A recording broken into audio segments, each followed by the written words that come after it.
Thank you very much. Thanks, Dr. Jefferson. What a great presentation and an impressive kitten program you have. I wish everybody could have a program like yours. And I just want to let everybody know how excited I am to be giving this presentation. I've been caring for orphan kittens for over 20 years, and they are my passion. So I'm hoping to be able to share with you tips that will help you in your kitten care. So here's the outline of topics I'm going to cover. This is not going to be a comprehensive talk on each of these items. My focus is to share with you practical tips from my personal experience to hopefully encourage and help you in your fostering endeavors. So the first thing to do is to start off with a good examination of your kitten. There's a reference in your resources that goes through the exam that outlines aging. I also have a picture of sexing your kitten on the next slide. Yes, we have a poll.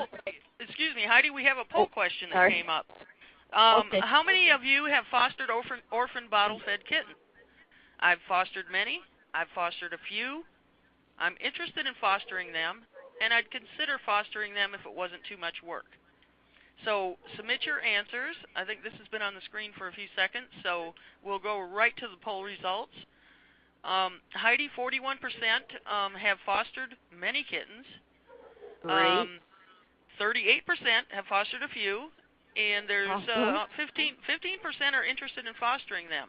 And there's just only 5% that would consider fostering if it wasn't so much work. So I think those are really good results. That's very encouraging. So to go ahead with the examination, you'll want to look for important birth defects such as cleft palate or hernias. Assess the kitten's attitude. Are they bright and responsive? I do 3 little things. I check their rooting reflex by making a fist and seeing if they root into my hand. I check their suckling reflex by putting my clean pinky finger in their mouth to see if they suck on it. And I check their writing reflex by putting them on their back in my hand and see if they try and right themselves. These reflexes will diminish in fading or sick kittens. A healthy kitten is going to wiggle a bit, cry just a little bit, eats and sleeps and sleeps a lot and gains weight. A sick kitten is inactive, cries a lot, doesn't eat much, feels limp, just doesn't look right, and tends to get separated from the group. You want to check their hydration status by looking at their gums and how moist and slippery they are. Tenting their skin is not as reliable in neonates as it is in adults. The gums should be pink, and dark red gums may indicate dehydration or septicemia. You can also look at their urine. Concentrated urine may mean dehydration. It should be dilute yellow. Look their skin over for fleas or skin infections. Kittens can get anemic from fleas. The fur should be shiny and free of debris. Skin infections or any type of sore should be addressed by a veterinarian, especially in the case of ringworm. Make sure you develop a good relationship with a veterinarian to help you with your foster. Taking the kitten's temperature is very important. Make sure you use lube and only insert the tip of the thermometer in. The kitten will be wiggly, so be careful and move with the kitten so you don't hurt it. And pick a thermometer that reads quickly so it doesn't take long. I've listed the normal temperature ranges for your reference. Never feed a chilled kitten. A kitten under 96 degrees Fahrenheit is chilled and will need to be warmed up slowly before feeding. So warm them up about 2 degrees per hour. It is very important to weigh the kitten. Do this twice daily for neonates and use weight as a guide for feeding and for monitoring growth and health. Be sure and keep a written record of their daily weight, and there's a sample of that also in the resources. Digital scale works real well. I've listed the normal weight ranges and growth rates for your reference. They should gain about ½ an ounce per day, or their birth weight each week, and weigh about 21 ounces or 1½ pounds at 6 weeks. So here's a picture of the umbilical stump. It usually falls off around day 3 to 4 after birth. You want to check around the stump for hernias and infections. You'll see redness, there will be pain, and swelling if it is infected. If you see anything like that, it will be important to seek veterinary care as soon as possible. So do you have a boy or a girl? Here's a picture to help you sex kittens. Males have 2 dots, they have a urethral dot and an anal opening, and females have a slit and a dot, and they're closer together on the female. It's always great when you have like one of each in a litter because then it makes it pretty easy. You just hold them up next to each other.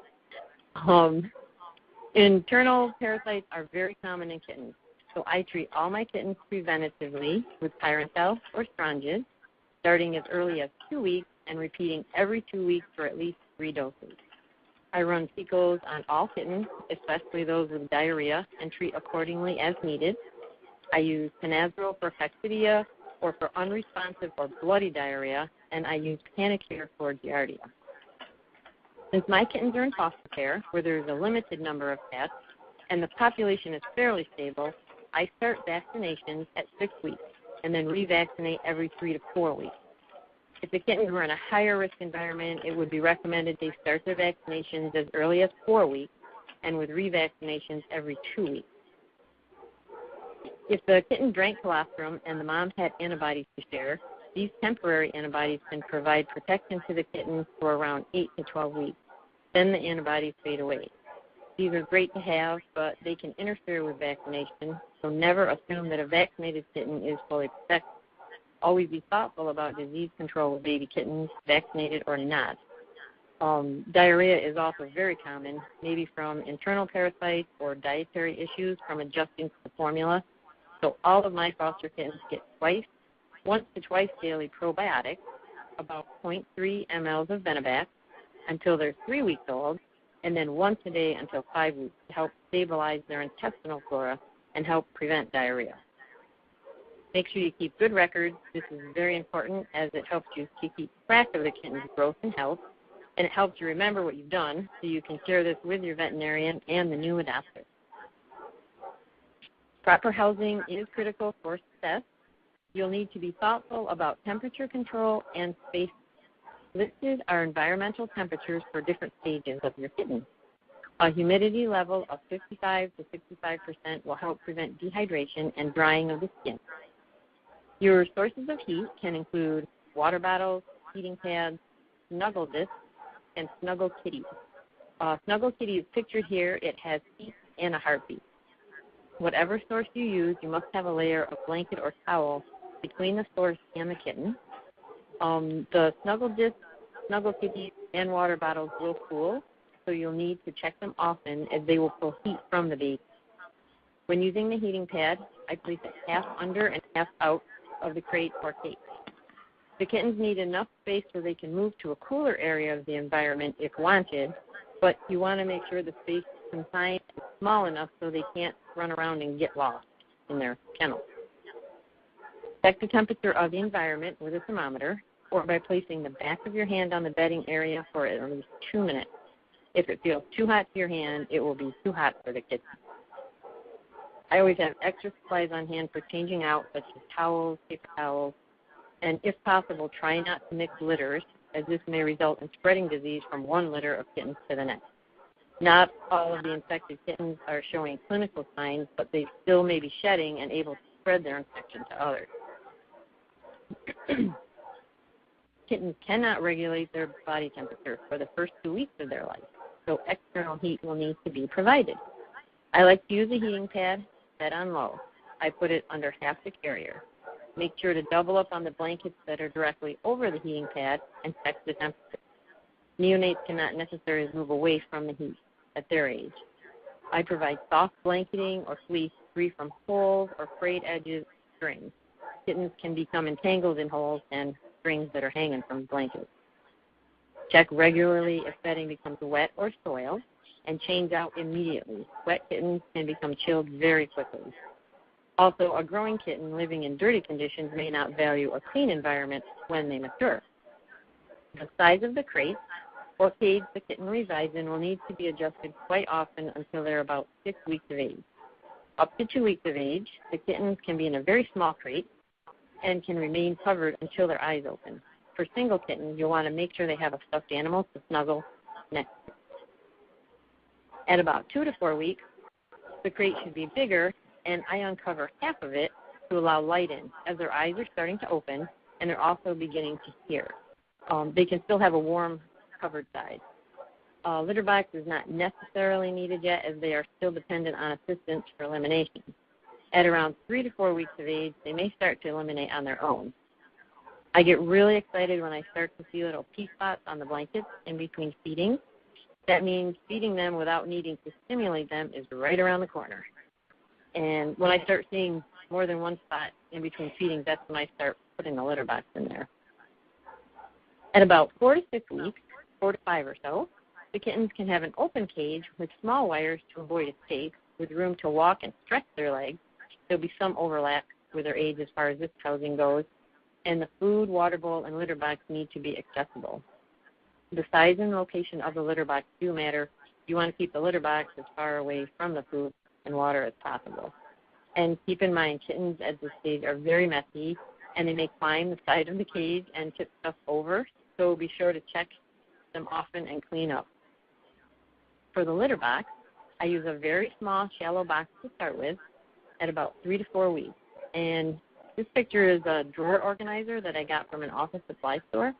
You can start to stimulate the kittens over the box and use their front feet to paw at the litter after stimulating. The earth raking is an instinctive behavior in cats, and they catch on pretty quick once they can go on their own. And don't panic with kittens that are slow to use the box. They eventually get there. Type of litter, pelleted newspaper litter or wheat corn litter should be used during weaning, as the kittens will sample or eat the litter during the learning process. I avoid clay and clay clumping litter. You can transition them to it when they're about 16 weeks of age. As for feeding milk replacer, I use KMR brand formula. The powdered is convenient to mix as needed. There's less waste, and it's more economic. You can freeze open, unused powder for up to 6 months. The liquid requires no mixing, but it's more expensive, and in my experience, I see more digestive upset with it. You only want to use homemade milk replacer in an emergency situation. I've included a few recipes in your references, and if you know you're going to be bottle feeding orphan kittens, just keep a can of the KMR in the freezer and take it out as you need it. Milk replacer is made from cow's milk. Kitten-fed milk replacer don't seem to grow quickly. This may be because milk replacer is lower in protein, calories, and fat than clean milk, and it is hard to give them their recommended calories per day without overfeeding them. For the first few feedings, dilute the milk replacer 50-50 with water, or an oral electrolyte solution low in sugar like Pedialyte to help prevent diarrhea. They may not like the taste of it at first, but they'll eventually take to it. For nipple selection, very important, you want to use a standard size, but not longer than 5/8 of an inch to prevent aspiration of the milk. Cut tiny crosswise snips on the tip of the nipple so milk slowly drips out. You don't want to stream. And I will show you a video of this in the next slide. Make sure to pre-sterilize the bottles, nipples, and storage containers in boiling water or very hot soapy water ahead of time, and wash thoroughly in between use. As for preparing the milk, generally the instructions are to mix 1 scoop of powder with 2 scoops of water. I like to mix a stock bottle with enough for 24 hours and then refrigerate it. Also, I mark the stock bottle for easy mixing. I mark the bottle with the amount of water needed and add half the amount in scoops of powder. So, for instance, level 30 on the bottle would need 15 scoops of powder. That way you don't have to be measuring out 30 scoops of water every night when you're mixing up your stock bottle. So here's the video showing you how to cut a crosswise snip into the nipple. These scissors were a little on the blunt side, and you'll want to keep the snip located toward the top of the nipple and not cut too far down the side. This will allow the milk to drip out versus stream out, and that's very important to prevent aspiration of the milk. Some people use a hot needle to make a hole, but I find this causes the milk to stream out if you're not careful. Plus, it takes a lot of time to try to do that. It's really frustrating to get a hole in the nipple with a hot needle. So I use the scissors.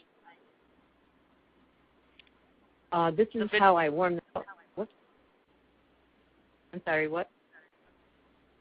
Next video. Okay, yep, preparing the bottle. Yes. Here's how I warm the milk. Are we okay?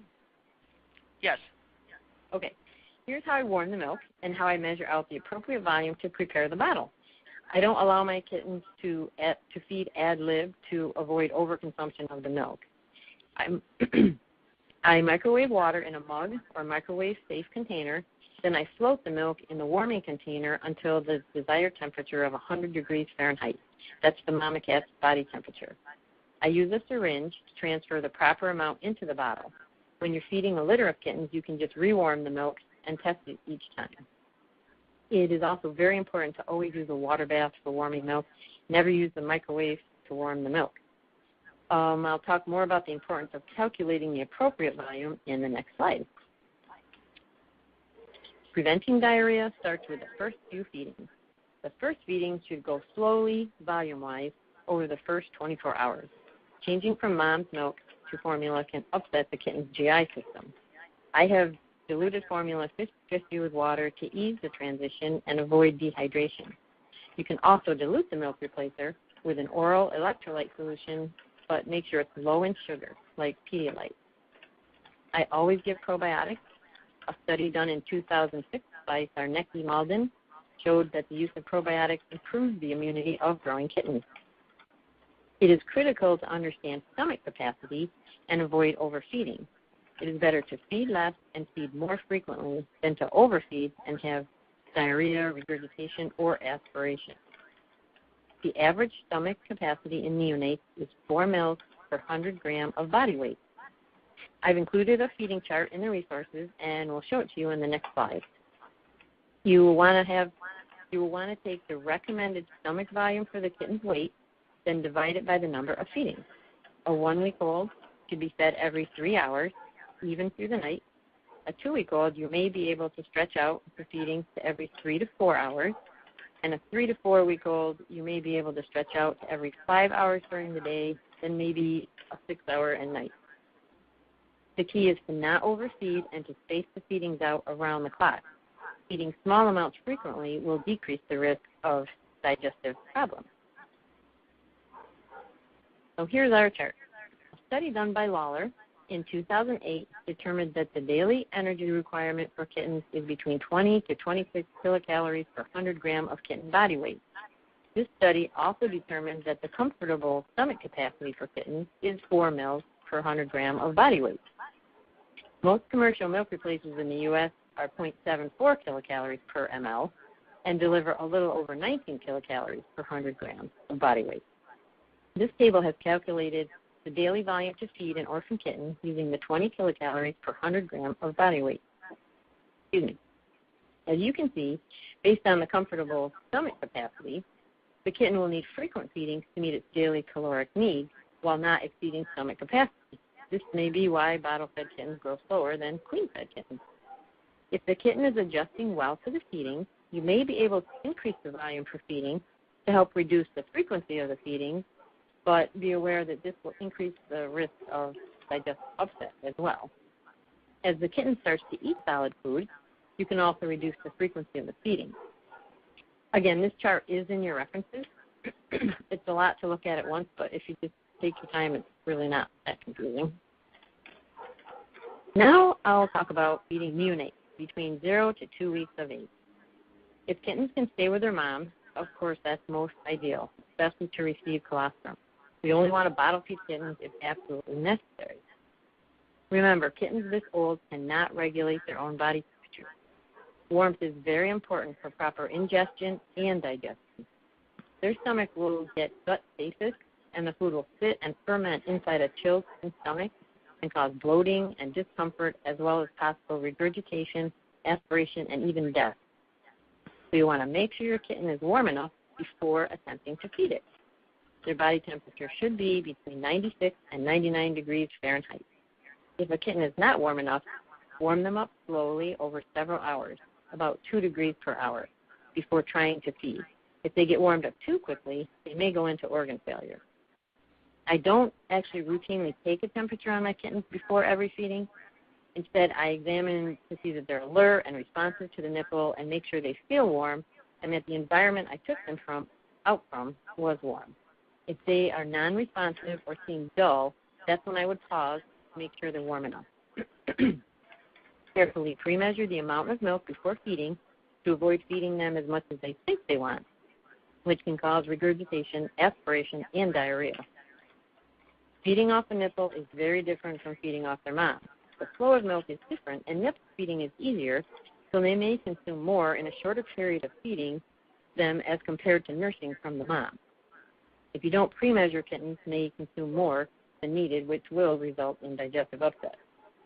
In my opinion, it's always better to feed smaller amounts more frequently than to overfeed and risk problems. As far as frequency goes, for up to a 1-week-old kitten, you should feed every 3 hours or 7 feedings per day.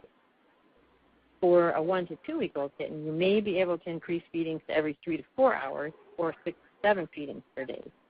For unresponsive feeders, I have used the stomach tube for feeding, but that's beyond the scope of this presentation.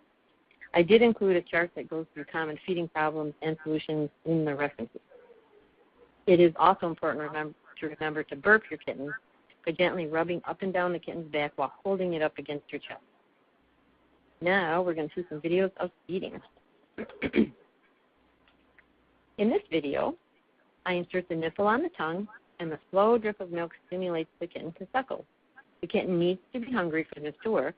If they're not hungry, they will refuse to suckle, and you should not try and force the feeding as they may aspirate the milk.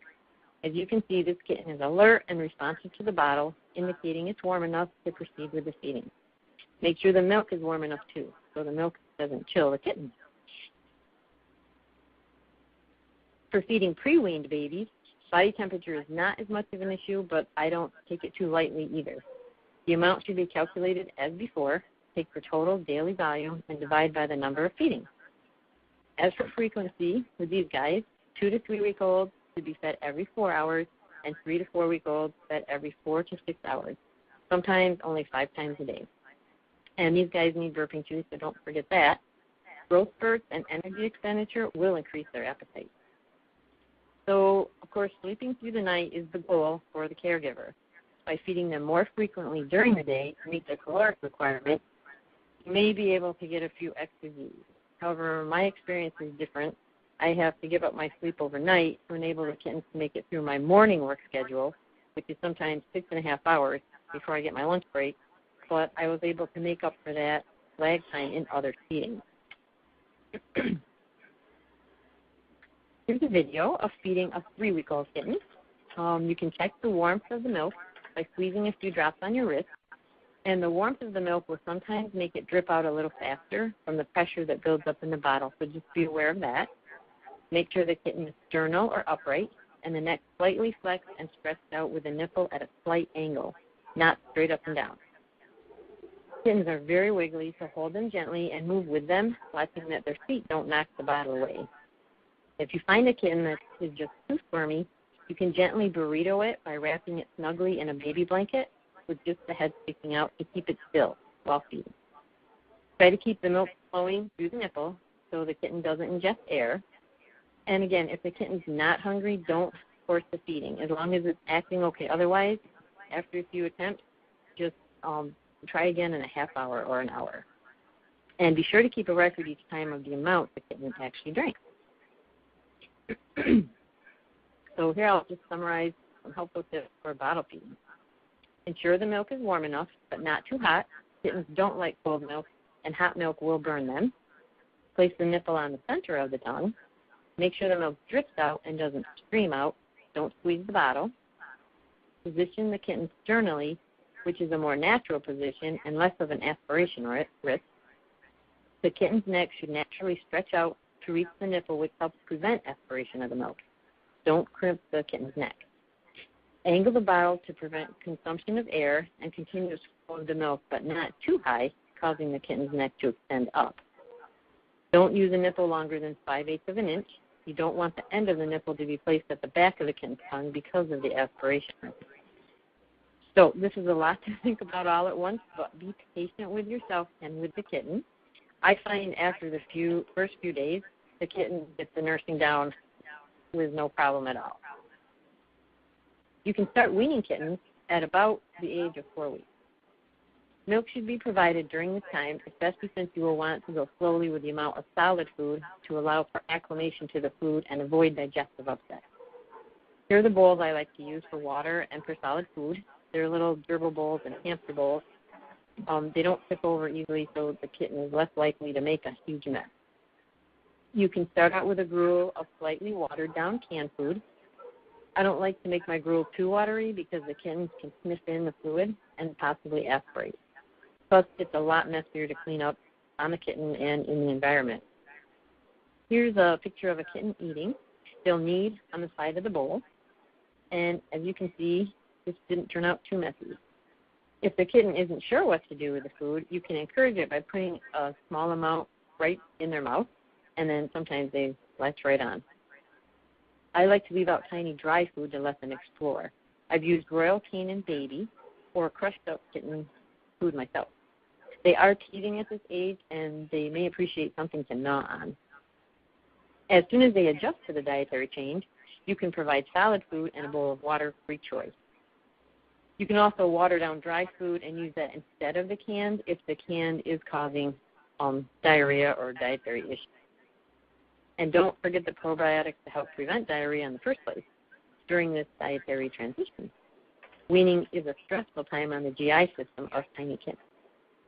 Don't be in a huge rush to wean your kitten onto solid food either. Dealing with diarrhea is not worth the few extra hours of sleep you may or may not get. Here's just a cute picture of some kittens eating. And don't forget to weigh them daily and record their weights in your record. So neonates need stimulation for urination and defecation.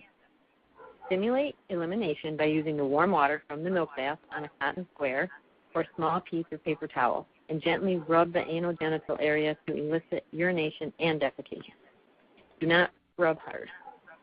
I like to stimulate over a garbage pail. You can move the kitten over the litter box at 3 weeks so they kind of start to make the connection. Neonatal kittens are reflex eliminators and cannot urinate or defecate on their own, so stimulate after each feeding for up to about 3 weeks of age.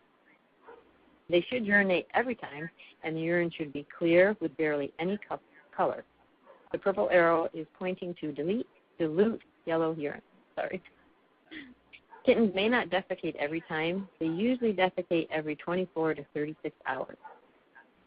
The stool of a bottle-fed kitten should be light brown, yellowish, and toothpaste consistency. If the stools are liquid, green-yellow, then you may be going beyond the kitten's stomach capacity when feeding. For post-wean kittens, you can start training them to use the litter box by stimulating them over the box and using their paws to grasp the litter. And for grooming, I use a warm, slightly damp cloth and groom the kitten daily as the mother would, behind their ears, down their back, their belly, their face, etc. I just don't soak them because that would chill the kitten. So here we are, a video of stimulating urination. Keep stimulating until there is no more urine coming out. They need the stimulation to completely empty their bladder. When they are ready to defecate, they will use abdominal effort and appear to strain. You need to be patient and gentle for that because it may take a moment or two of consistent stimulation even after they're done urinating for them to defecate. And then always clean up the area when they're finished. Cleaning and disinfection is important for all ages. Make sure you clean and disinfect the bottles and nipples between uses. Make sure your kitten is staying clean as well as its environment. Wash your hands between handling. You can also wear disposable exam gloves. And thoroughly clean and disinfect all appropriate items between litters to prevent the spread of infectious diseases. You want to avoid the use of pine oils or phenols for cleaning, and remember to wipe up cleaning agents because the residue and even the fumes can be toxic.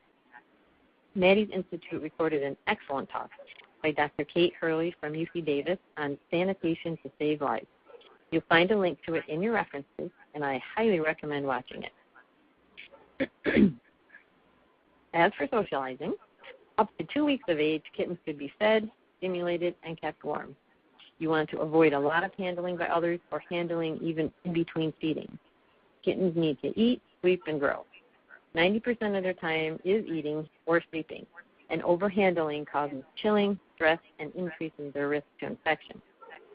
At 3 to 5 weeks, kittens should start to be handled carefully in clean situations by all types of people in small increments of time. Children, adults, men, women, loud people, quiet people, and don't feel guilty about asking someone to wash their hands before they handle your kitten. At 6 to 8 weeks, that should be a time to allow kittens to run and play in different environments with different types of toys, boxes, scratching posts, etc. So we'll talk a little bit about the situations that you may encounter with your orphan kittens. Kittens that are not nursing, you want to check that they're warm. If they are truly unresponsive, you can warm them up gradually and give them a little Karo syrup under their tongue. If that doesn't help, you need to get help from a veterinarian. Some kittens are poor doers and unfortunately die despite all your efforts. It's been reported that 20 to 40% of kittens die within the first 7 days of life. This is also known as fading kitten syndrome. Caring for kittens with upper respiratory infection involves symptomatic care.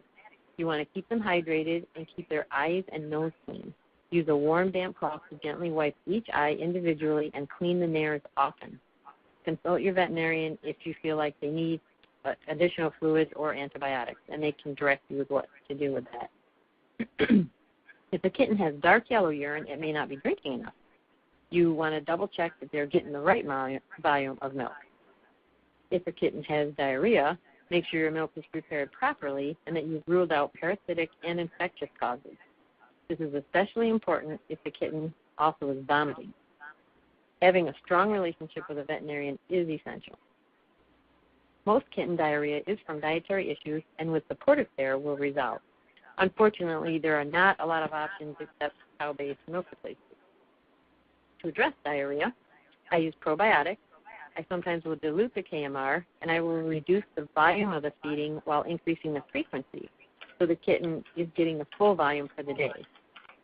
Once in a while, the kitten will need substitute fluids. Running a fecal to test for parasites is helpful. I prophylactically treat for some of the more common parasites, but occasionally a kitten will have coccidia or giardia. Feline panleukopenia can also cause diarrhea and is life-threatening to that kitten and any others in the environment. Any kitten that is both vomiting and has diarrhea should be highly suspect of having panleuk and should have veterinary care as soon as possible and be isolated from any other cats and kittens. I rarely see kittens with constipation. They do sometimes have very firm stools but have always been able to defecate with patience. You want to make sure the kitten is dehydrated. Do they have concentrated urine? Are their mucous membranes dark pink and tacky?